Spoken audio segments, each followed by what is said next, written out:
subject. This is picture of a person on the Eid festival in Pakistan. Eid is like Christmas here in Canada. Uh, so this person supposedly has paid for the ticket, but on Eid time, people want to return home. So all the buses, trains, private vehicles, they are full. So he came here and the door was closed. People inside just locked the door. So he is trying to enter through the window. So our question to you is this person bending the rules, jumping the queue, or claiming the right? So this is the first. And so please vote on this. And I want to start with this because I want to make a point.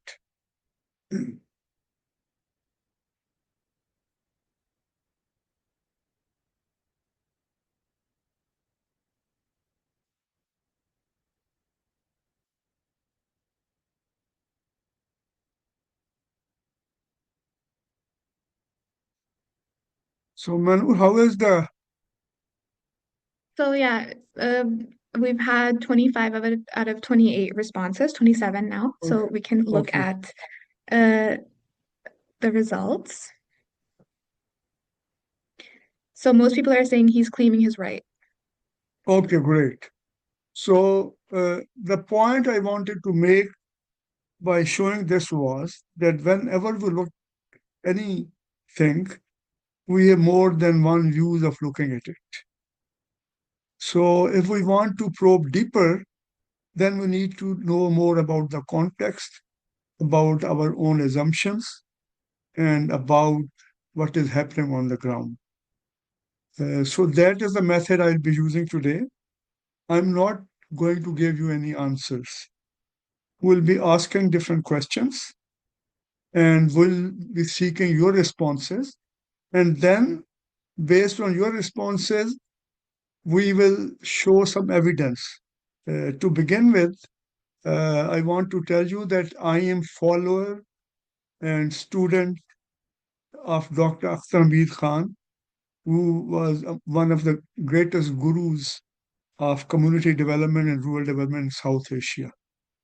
Dr. Yunus, who Nobel laureate, was also one of his students, and he said about him that he was a man ahead of his time. So whatever I've learned from him, mostly my questions will be based on that. Second thing is that as evidence, I will be using only the evidence from Pakistan because I don't believe in general theories and sweeping statements. And when you look at the evidence or responses, you use that to interpret things around you in your community or your town or your country, or if you're Canadian and you are from the First Nation or you have any connection with them based on their reality. So that's the thing. Can we move to the next slide, Manu? So when coming to the development aid, one of the questions which is being hotly debated all over the globe is should the official development assistance come to an end? Because after a U.S. aid closure, many places have been, they have been discussing this. So to find an answer to that, I will be asking questions. You have to come with your own answers. So I will not give you any answer, but I will raise questions. After receiving your answers and responses, then I will provide some evidence and invite you to review your own views and will continue. But you have every right to raise your question. Go to the chat and let me know if there's something missing. So, because when we talk of foreign assistance, let me give you some background. After the end of World War II, the developed world, which was before that the colonizer world, they started their programs to uplift the former colonies, or they were called Third World at that time and Global South now. They started development assistance program And one of its striking features is that it has continuously failed. So there have been debates about why the aid is not effective.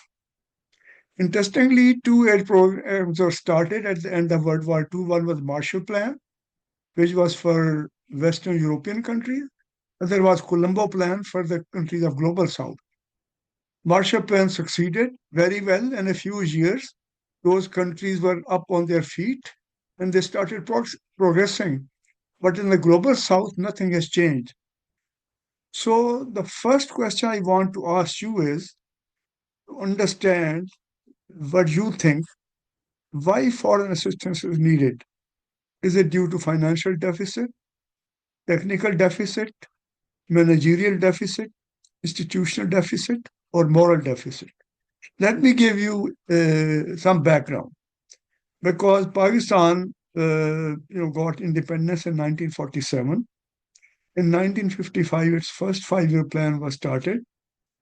Second five-year plan was in 1960, which was inspired and conceptualized and led by Dr. Mehboob ul Haq, who was later one of the chief authors of the Human Development Index by UNDP. And he identified two gaps. He said there are two gaps because of which Pakistan needs foreign assistance. One is savings gap. When Pakistan was created, it had only one factory, that was a flour mill. Its economy was mostly barter economy. Saving rate was 3 to 5%. No investment. There was no business class because all the business class people were Hindus and Sikhs who, after the riots, they left Pakistan and migrated to India. So there was no capital, no business class, no savings. So ODA was justified that we need money to fill that financial gap.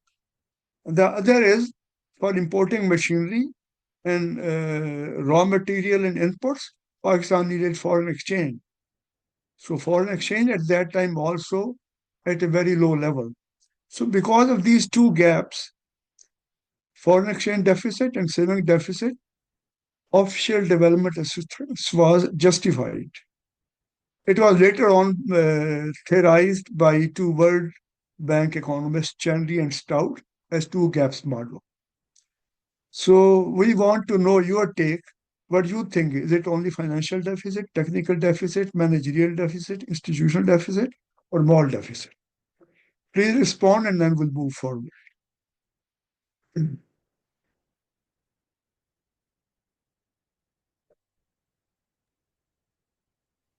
Professor, if you can see the result, most people are saying institutional deficit, followed by financial, managerial, and lastly, technical. Okay. No one thinks that it has anything to do with moral deficit. Good. So let's move forward. Let's now bring the evidence, which we call points to ponder. So can we go to the next slide, Manur? Yeah. So on financial deficit, you are right. People who think it's not due to financial deficit because Pakistan, this is an excerpt by Professor William Easterly, who was a World Bank economist on poverty alleviation and also who teaches at New York University. And he is one of the Pakistan specialists. He made this very nice observation that Pakistan benefited from $58 billion of foreign development assistance from 1995 to 1960, 1998. And it received 22 adjustment loans from IMF and the World Bank. And if Pakistan had just kept all that money in the bank without using it, it would have a stock of assets equal to $239 billion. But now we can't even pay even the interest on the loans we have received.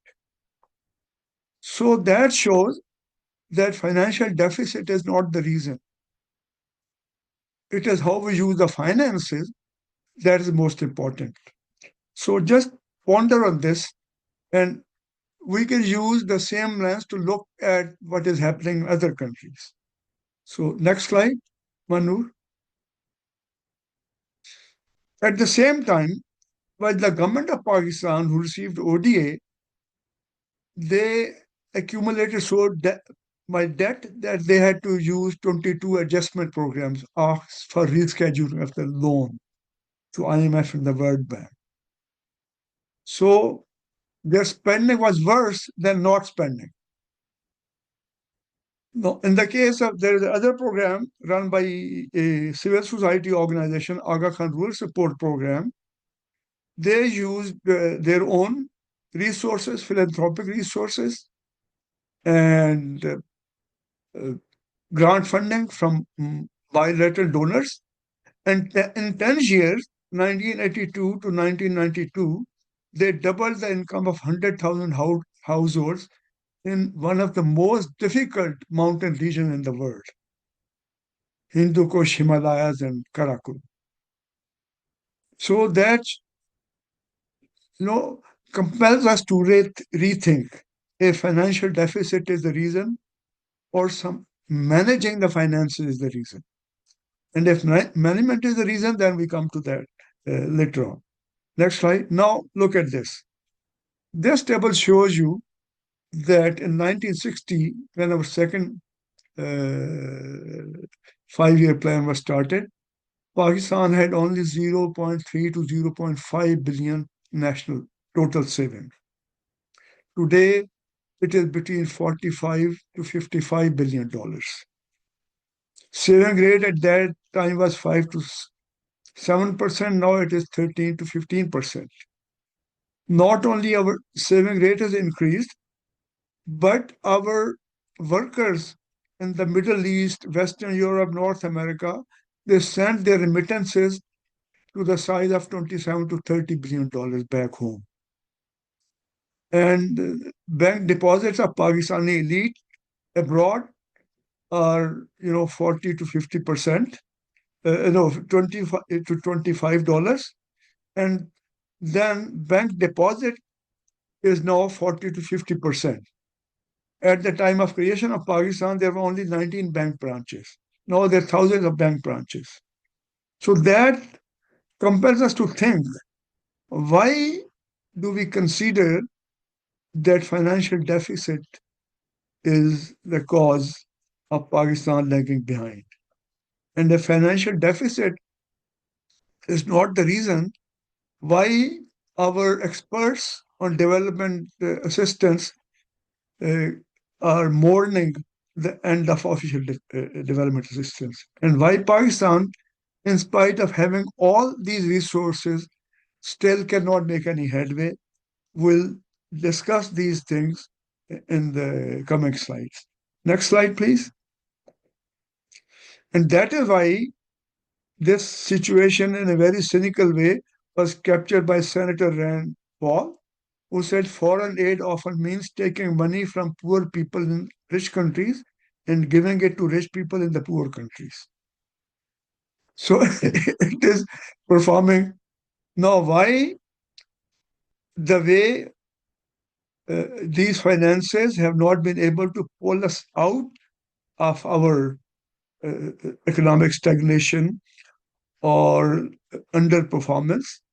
This is one of the images which was sort of drawn on a wall in Nairobi. That problem solving is an art form not fully appreciated by some.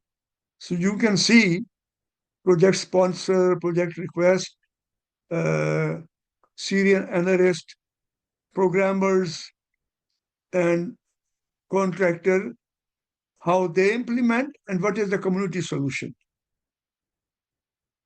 to have a swing. So this is just to give you an idea that the way we use the finances, the way we manage the finances is the most important way. And now for most of the countries of Global South, even availability of the finances is not a problem. So saving gap and foreign exchange gap is no more a problem. Finances are available. but why cannot we use the best use of them and make foreign aid redundant? We'll come to them next. So next slide, please. So looking at this last image that you saw, can you tell us that if the technical assistance empowers or disempowers the people?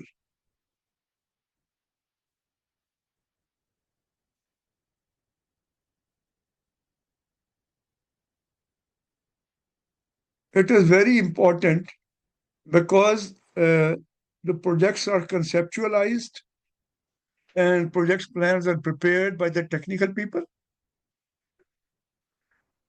And how technical people develop projects and ask for finances very much determines on what is the outcome of using those resources.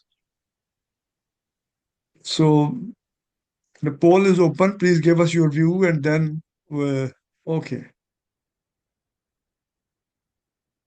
Manur, we have, I think, Yes. uh, Can you guys raise your hands if you're unable to see the slides? I just received a message that that is a concern. Okay, one person. Okay, if it's just one person, do you mind trying to rejoin? If not, if it still doesn't work, let me know. I'll try to see if there's something wrong on my end. Okay. In the meantime, here are the results. Oops. So yeah, most people okay. think it disempowers. All right. So let's move next. It very much depends. I talked about Akhtar Hamid Khan first, and I'll give you a very, very clear, very simple, and very powerful example of a peri-urban settlement, Dildar Got, on the fringes of Karachi. Karachi is the metropolitan center of Pakistan. So Akhtar Hamid Khan visited a village and he saw that there were hundreds of acres of land owned by the people living in that community, and they were living in poverty.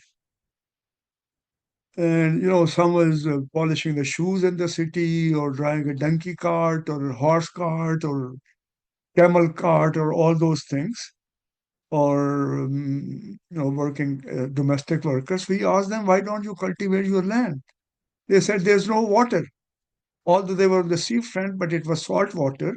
So they said there is no water for irrigation. What should we do? He said, why do you want to grow crops? Grow the fruit trees. So you will not need that much water. They said even for that, we need water. So where will it come from? So he said, here it is very, very important distinction that all of you should know. He said, when you go to the people, they know their problem. They have some idea of the solution also. But solutions are of two kinds: their dreams and what is possible within the means. So their dream was to bring in a canal, which would have cost a few, like 10 or 20 or 25 million rupees or more than that. So that was their dreams. They said there's no canal, no politician is willing to commit that money. So there's no water, even we can't plant the trees. He said, why don't you hire a donkey cart and this guy comes and just irrigates the roots of the plant. And you pay only 50 to 70 rupees at that time per month. You don't know 25 million rupees. So that is an example. So your technical expert and technical advice very much determines whether the money you receive for development purposes, it is generative or it is non-generative. Does it create more benefit? It becomes investment, or it makes you perpetually dependent on the subsidies. So you can't blame it on lack of resources. You have to look at the technical solution that was found and Expensive, highly priced solutions are unfortunately very common among the development professional community. For different reasons, we'll come to that next. So that brings us to managerial deficit. Managerial deficits, one component of managerial deficit is, as I've already mentioned, deficient technical knowledge. But Akhtar Hamid Khan thought that moral deficit is also part of managerial deficit. So first we'll go to managerial deficit and then we'll go to moral deficit, but we need your response on this. Why does management of development projects fail? I think we have asked this. Let's not repeat it. So let's go to the next slide.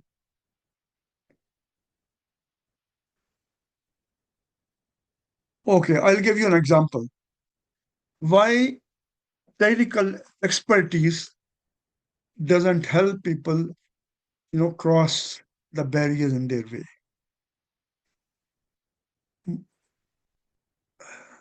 Traditionally, in most of the projects, because they are ODA funded, official development assistance, so the agency that funds it sends its own consultants also. And the consultants who come there, they have no clue of the ground situation. Uh, to give you an example, uh, the most important component of technical advice is costing and designing of the project. How do you design the project? How do you cost the project? Designing requires that you should have mapping of the area. You should know what physical infrastructure exists, what doesn't exist. For example, Parveen Rahman, who worked in a squatter settlement in Karachi, she was an architect, very fine architect, well renowned, but she devoted her life to work for the poor people in Karachi. She had maps of all the squatter settlements of Karachi, who are 50% of the population of Karachi, and Karachi is the size of 25 million people now. She was the only person who possessed all the maps. Government of Pakistan, Asian Development Bank, UNDP, World Bank, no one had those maps. And whenever, and her slogan was that let us become ninja turtles of mapping if we want to do the development work. So Karachi Suraj Plan uh, approached the donor and they proposed a major project to build the main trunk sewers in Orangi, which is 1.2 million people. And the consultant came up with a proposal for $21.6 million. And Parveen Rahman had the mapping, had all the information. She said that when you go to low income areas, even in squatter settlement, 90% of the infrastructure is already built by the communities because people have to live there. They build the micro infrastructure. The consultant who comes from outside has no idea, no clue. They assume there is no infrastructure exists. So in their costing, they include that also. So they brought down the cost from 21.6 to $0.60 million. That is how technical expertise makes. Next slide, please.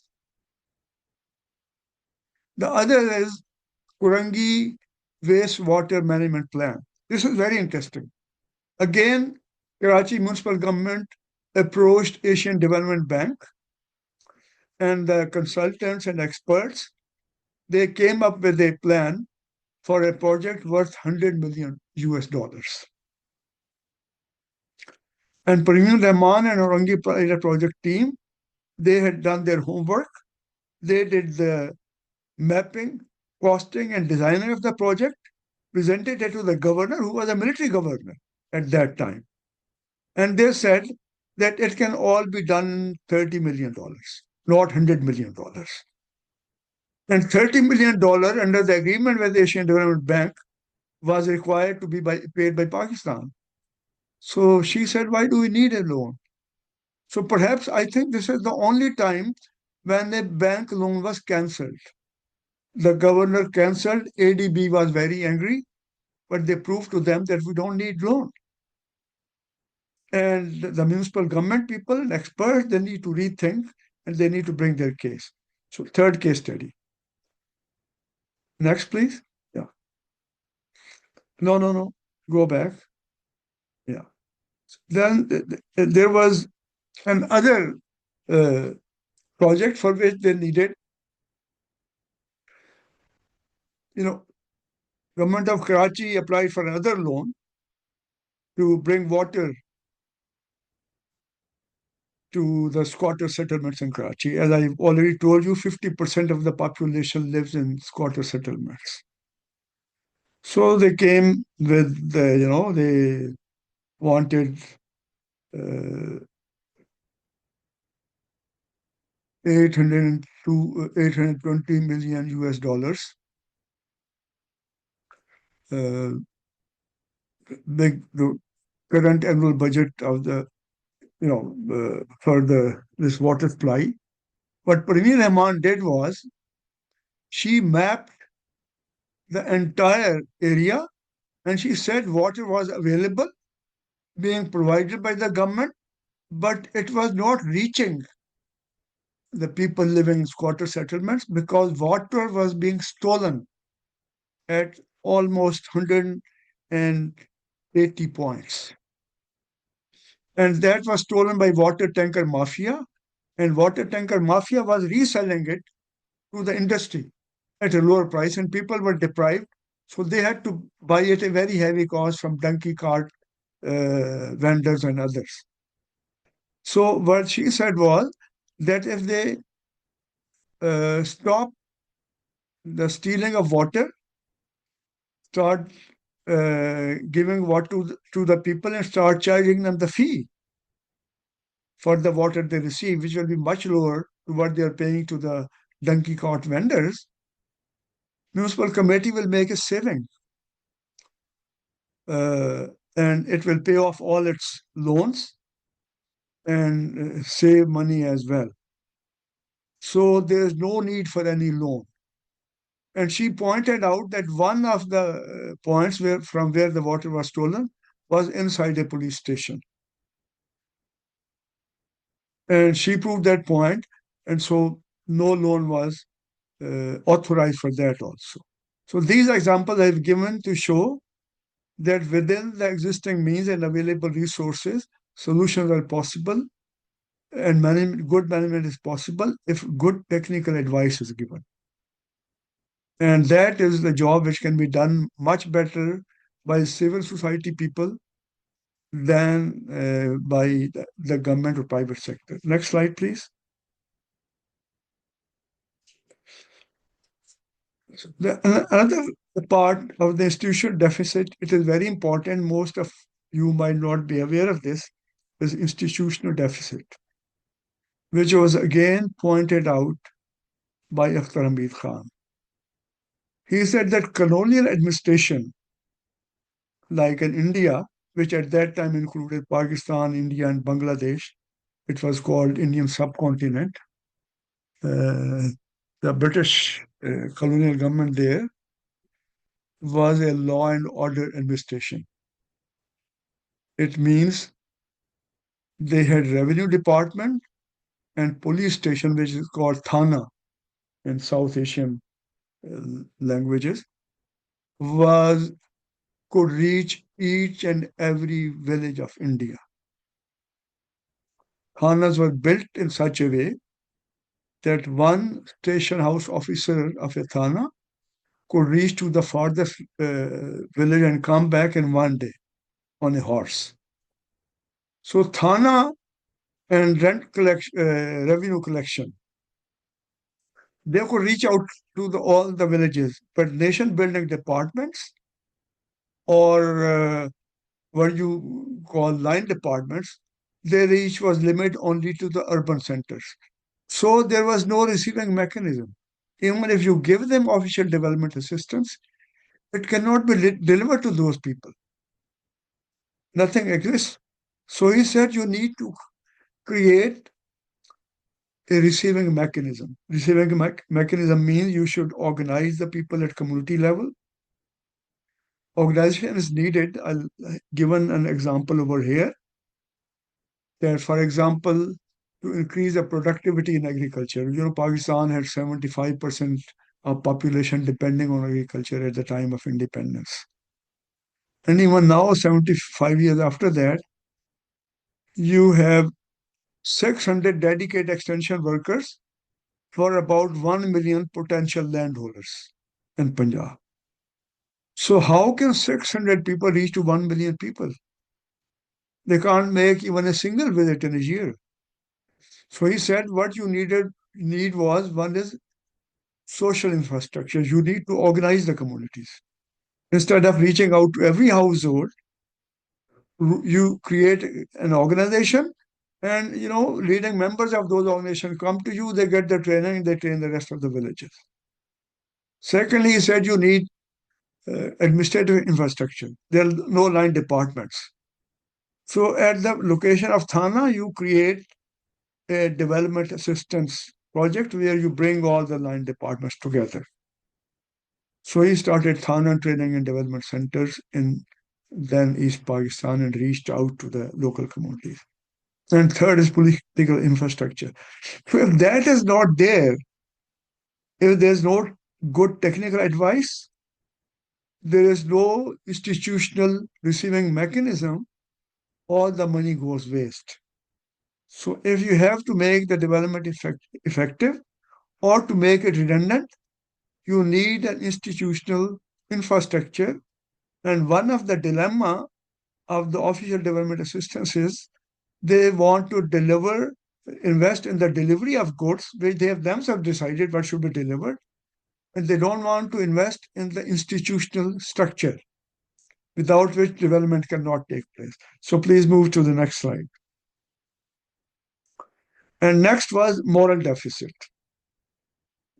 So this moral deficit, technical deficit, and managerial deficit together they determine why fiscal deficit or financial deficit cannot be overcome. Why it continues despite receiving continuous doses or official assistance. So moral of deficit is the third component added to technical and receiving mechanism. So we need your response on this. What are the prominent forms of moral deficit? Akhtar Hamid Khan was of the view it is stealing and shirking. We'll talk about that. Can we include incidents of tax, ghost schools, for example, or ghost institutions, ghost clinics, health clinics, use of public resources for private means, or anything else?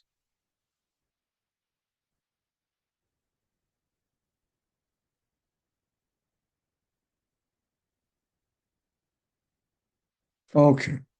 So his view was it is stealing and shirking because people sitting in the government, they use public resources for private benefits.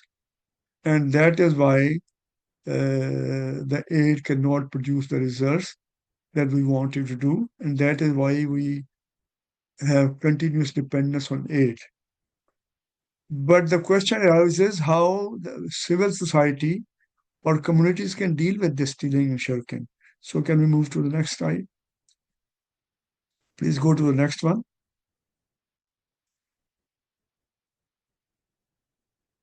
So we need your response on this, and then I'll talk about this.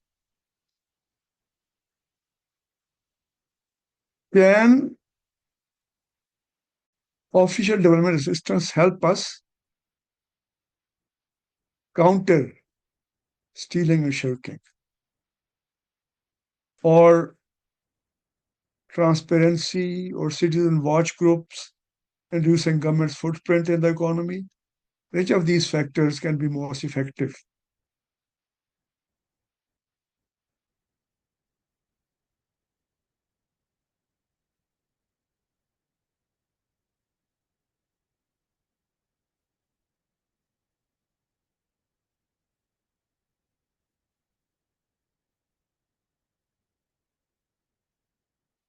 Okay, great.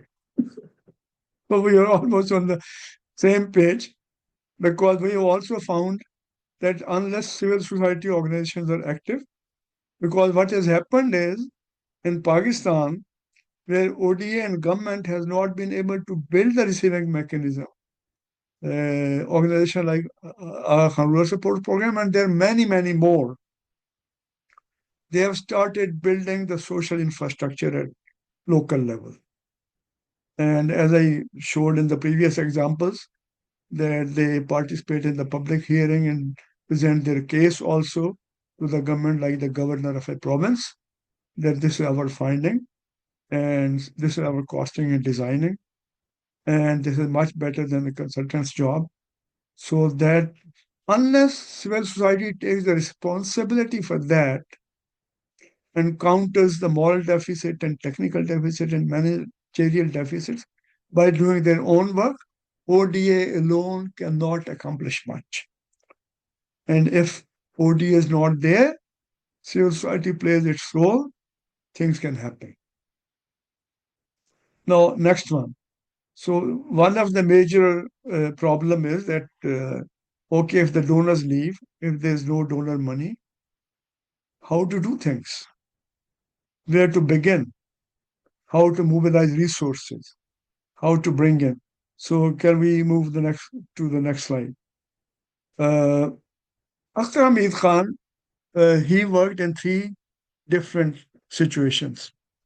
One was in 1959 when he worked in what was then East Pakistan, which is now Bangladesh. And then he worked, which was a government department. He worked as Pakistan Academy for Rural Development in Kumila in East Pakistan. And then he worked with a non-government organization, Aga Khan Rural Support Program, as their advisor. And then in a squatter settlement in Karachi in three different situations. So Aga Khan Rural Support Program was a professionally led program. Orangi Pilot Project was also professionally led, but volunteer program. Were very outstanding professionals. They worked at below the market salaries and wages and devoted their lives. So he said, if you go and work in the communities, first thing that the professionals encounter is they go to the people and they ask them, do you want to overcome poverty?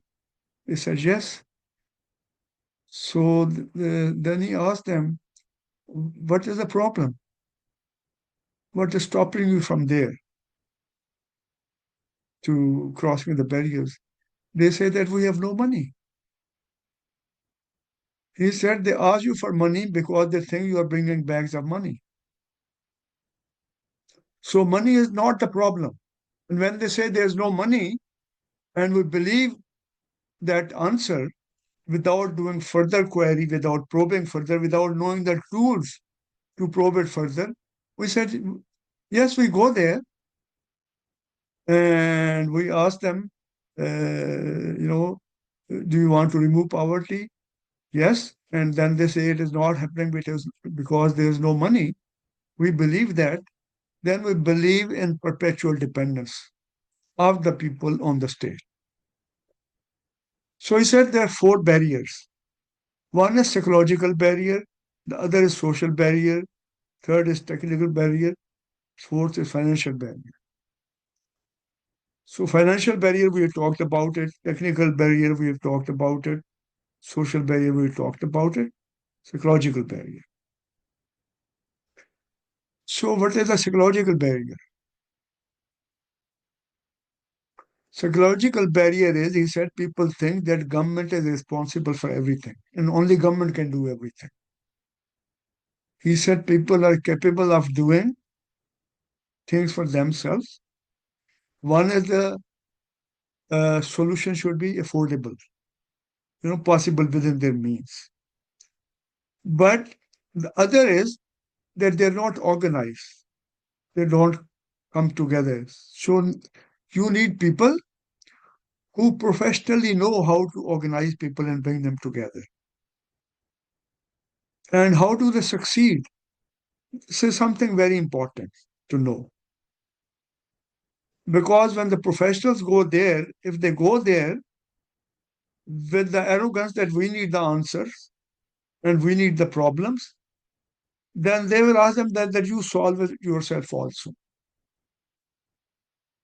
If you want to solve the problem of the people, you have to ask them what is holding you back? What is the barrier in your way? Why cannot you overcome this barrier? So you have to ask them, let them decide. There are three partners: people, professionals, and resource providers, politicians, or donors. So people decide the priorities. Professionals provide the technical solution which is affordable. And the providers then come up with the resources. So if that order is changed, if you go in with your own problem identification and your own solution, people will not contribute anything. If you want them to contribute, you ask them what they think is the problem. Uh, so people question politicians, and that is why it makes so many. Can we go to the previous slide, Manu?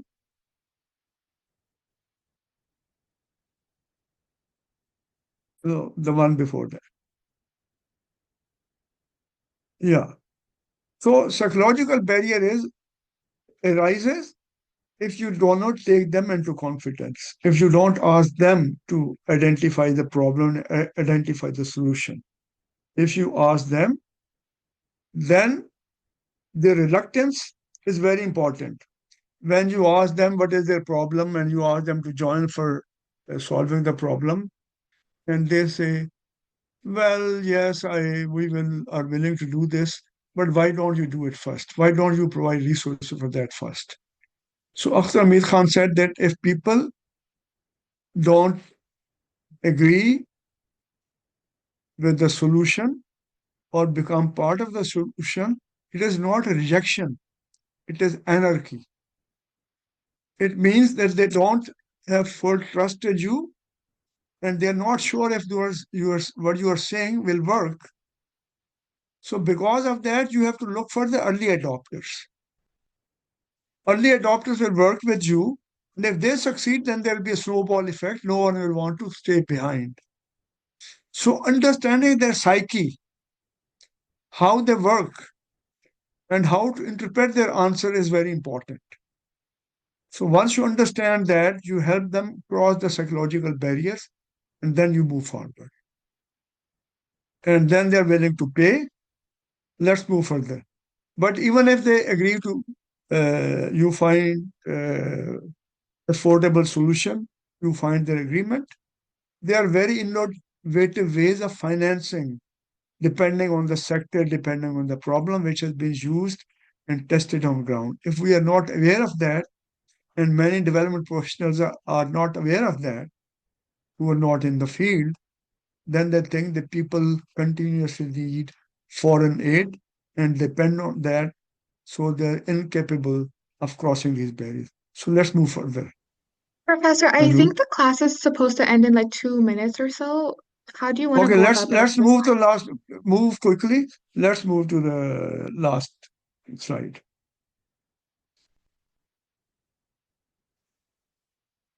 Next one. Yeah. Okay. No, go to the previous one. We'll not take the polls now. Uh, the he summarized this that the role of NGO or professionals should be of the solicitor. People are plaintiffs and government is a judge. So NGO should not try to become the judge or the plaintiff. People identify priorities, solicitor makes the case, and puts it before the judge. And if that happens, you find uh, sustainable and affordable solutions will end here. Thank you so much. Thank you. Thank you so much for the opportunity to engage with your work and the insights.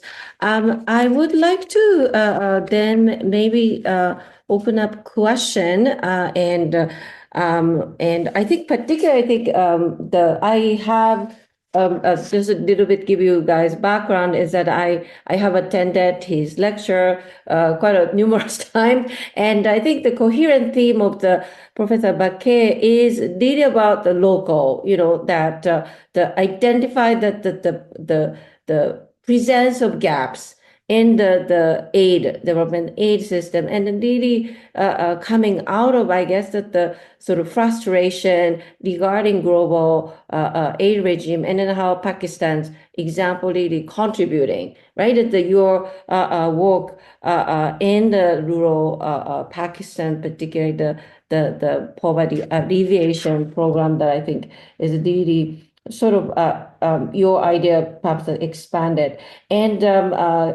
so that is why I think is really important for us. And he particular Professor Bakke highlights this idea of possible within means, so meaning that not the quantity itself matter, but the quality. I think really question of quality is really Professor Bakke highlights. So I really appreciated that this point that he deliver in terms of detail of the deficit, different type of deficit that are highlighted.